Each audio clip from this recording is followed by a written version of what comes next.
I'm so excited we get to talk about Billy Sherrill. I think I know why you're excited. Why?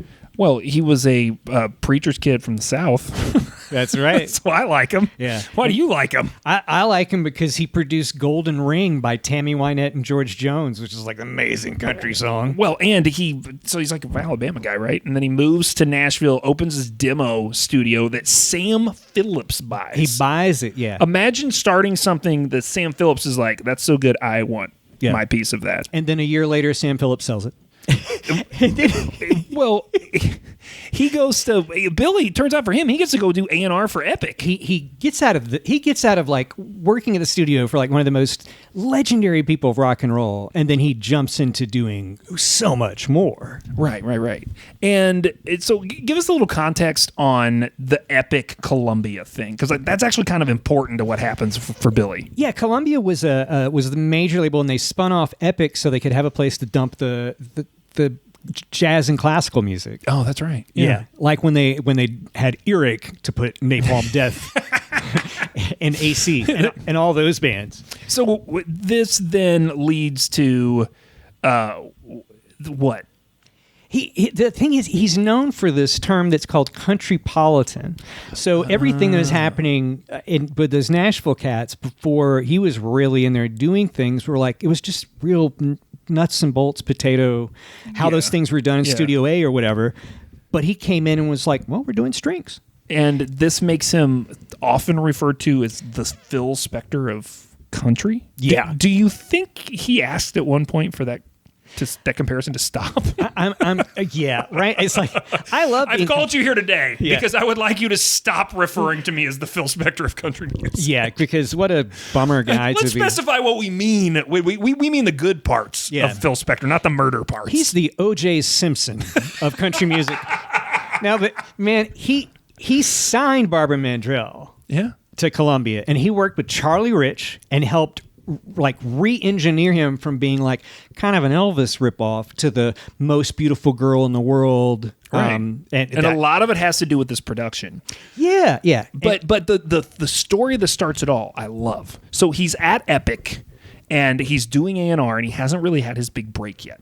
And he gets this call from a guy named Kelso Hurston, who's another classic behind-the-scenes 60s guy, right? He'll go on to be the music director at Hee Haw. That's this thing I like to point out, though he did much more impressive things than that.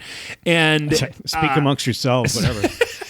And he calls Billy one day, and he's like, I've found this singer, and she hasn't really had luck with any other labels. Maybe you should look at her, because I know you're looking to sign someone. And so this Epic Columbia transition you're talking about, what had happened, so that was like 10 years in at this point, and by the early 60s, when they bring Billy on board, they're open to bringing in new artists. They're taking more chances, but they're putting them on Epic instead of Columbia. So I think he has a little bit of leeway here. Yeah. And so he's like, sure, send this woman over to me.